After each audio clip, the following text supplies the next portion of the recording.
Hi, in this tutorial I'm going to talk about the distribution of drugs within body compartments. In the previous tutorial I said that this video would be on the metabolism of drugs, but I've decided that it's probably best to talk about the distribution of drugs before we move on to metabolism. For the purposes of distribution, we can consider that the body is made up of four major compartments, which are really collections of fluid, and numerous minor compartments.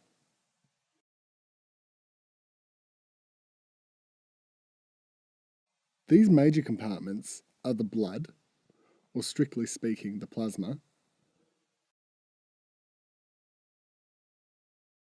fat, extracellular fluid, and intracellular fluid. Then there are numerous other minor compartments. These include the cerebrospinal fluid, the peritoneum, synovial fluid in joints, and the fetus in pregnancy. There are numerous others, but for the purposes of this tutorial, we'll consider these as one single compartment. So if a drug is placed into one of the compartments, we can see how it might move and distribute into other compartments. Often drugs are placed into the blood. These are drugs which are given intravenously. So when a drug is placed into a compartment, it often associates with binding molecules. These binding molecules are often proteins such as albumin. This process sequesters the drug within the compartment, effectively increasing that compartment's storage capacity. And there is an equilibrium maintained between the bound drug and the unbound drug.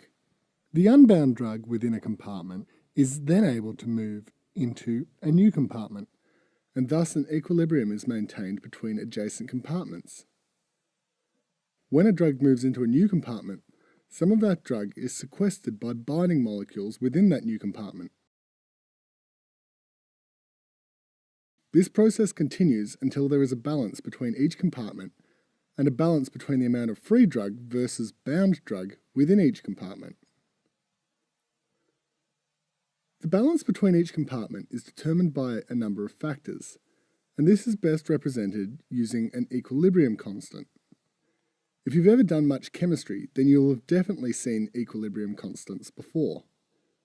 But if you haven't, then all you need to know is that they are a number which shows whether the balance is in the forward direction or in the back direction. I'm not going to discuss equilibrium constants further here, but I am going to talk about the factors that affect whether drugs would prefer to move into one compartment versus another.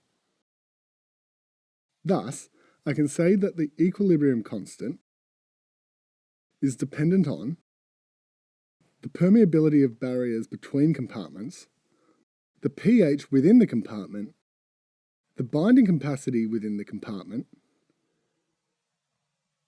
and numerous other factors such as the fat solubility of the drug, which is especially important for those moving into the fat compartment.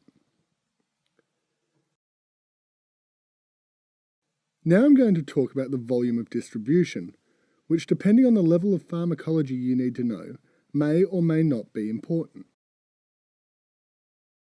The volume of distribution, denoted VD, is a property of the drug which shows how much drug needs to be within the body to get a certain concentration in the plasma. It is defined as the total amount of drug in the body divided by the concentration of drug in the plasma. I'll give you an example of how it might be used. Say I want to get a plasma concentration of morphine of 3/70ths of a milligram per litre. How much morphine do I have to give a 70 kilogram patient? I know that the volume of distribution of morphine is about 5 litres per kilogram of body weight, and I'm trying to achieve a plasma concentration of 3/70ths of a milligram per litre.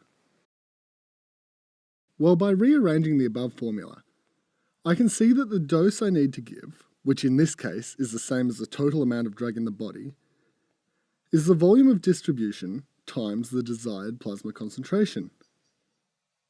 Substituting in the numbers and solving shows that I need 15/70ths of a milligram for every kilogram of body weight. Therefore, for a 70 kilogram person, I need a dose of 15 milligrams. And that's a rundown of the distribution of drugs. In the next video, I will be talking about the metabolism of drugs and the cytochrome P450 system. If you've enjoyed this tutorial, please help us produce more by making a donation at www.handwrittentutorials.com.